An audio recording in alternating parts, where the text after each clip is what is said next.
The wedding of Katherine of Aragon and Henry VIII. Henry VIII is remembered as England's most married monarch, his 6 unions spanning from 1509 to 1543.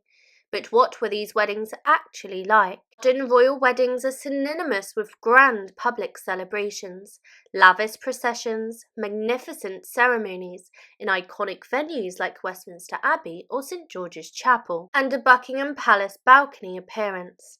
This tradition dates back only to Queen Victoria's marriage to Prince Albert in 1840. Before this, royal weddings, including those of Henry VIII, were often private, solemn occasions, held in royal chapels with little public display. When Henry VIII ascended to the English throne in April 1509, at just 17 years old, the political landscape of England was precarious. The Tudor dynasty, established by his father Henry VII, was still relatively new and far from secure. Surviving members of the rival House of York posed potential threats, their claims to the throne arguably stronger than Henry's own. The sceptre of the War of Roses, the bloody civil conflicts between York and Lancaster, continued to cast a long shadow. It was critical for the young king to cement his legitimacy by marrying and producing a male heir to secure the Tudor line. The obvious choice for Henry's bride was Katherine of Aragon, the Spanish princess to whom he had been betrothed since 1503. Katherine was not only a royal of impeccable lineage, the daughter of Ferdinand of Aragon and Isabella of Castile, but also the widow of Henry's elder brother, Arthur, Prince of Wales. Her marriage to Arthur in 1501 had been intended to solidify an alliance between England and Spain, but Arthur's untimely death at just 15 years old had left Katherine a widow and a diplomatic loose end. For Henry's advisers, the match was ideal. Katherine brought with her a substantial dowry, much of which was already in English hands, and an alliance with Spain would bolster England's position against its traditional adversary, France. Her father, Ferdinand, strongly supported the union, emphasizing the political advantages that it would bring. Yet for all of these compelling reasons, Henry hesitated. Henry's reluctance to marry Katherine stemmed from a profound unease rooted in religious doctrine.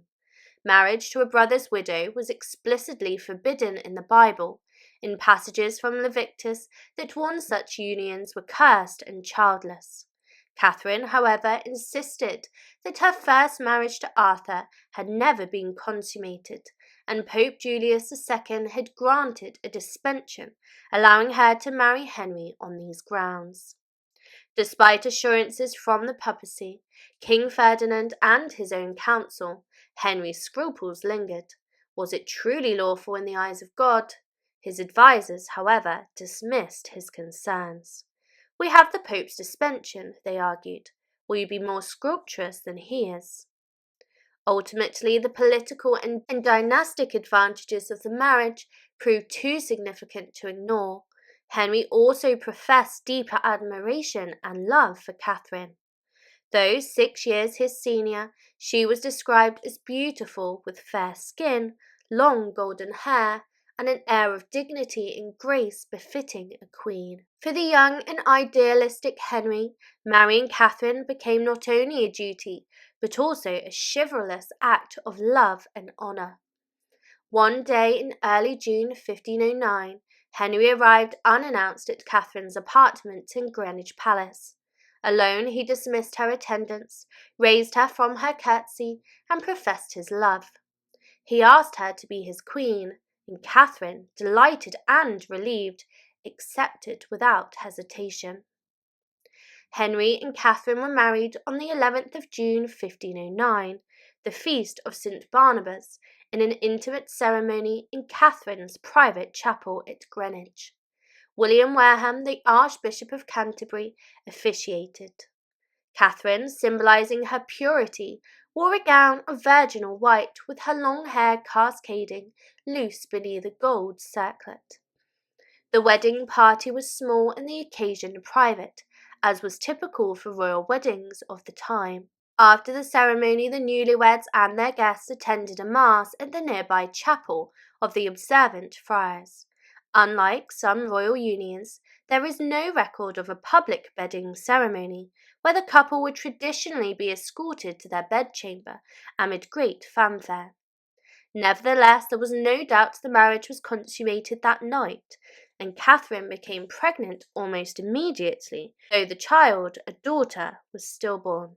4 days later, on the 15th of June, Catherine was formally proclaimed Queen of England, making her first appearance at court in her new role.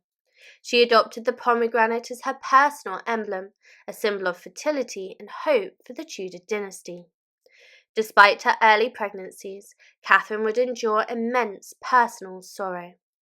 Of the 6 children that she bore, only one, Mary, survived infancy. Initially, Henry and Catherine's union seemed a harmonious blend of love and duty. Catherine's charm, intelligence, and devout nature made her an ideal partner for a king who valued these qualities. Yet the marriage's inability to produce a male heir cast a long shadow over their relationship. By 1524, it was clear Catherine could bear no more children. This realization, combined with Henry's growing frustrations, marked the beginning of the marriage's decline. In 1526, Henry became infatuated with Anne Boleyn, one of Catherine's ladies-in-waiting. Anne was everything Catherine was not: young, ambitious, and politically shrewd. By 1527, Henry began to voice doubts about the validity of his marriage to Catherine, citing the very scriptural prohibitions that had troubled him years earlier. He sought an annulment from the Pope, claiming their union was cursed by God. For 7 years, Catherine steadfastly refused to concede her marriage was invalid.